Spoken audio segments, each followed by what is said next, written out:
Today, I will show you how to easily create your own assembly in under 1 minute using our online assembly builder.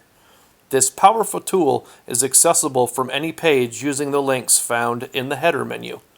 Once the builder loads, you are prompted with guided steps. First, choose your hose product, hose ID, and finally, hose length. This hose is sold by the inch, and I want 2 feet, so I'll select 24 inches. Next, choose your fittings one by one. All fitting options have been narrowed down to fit your selected hose size.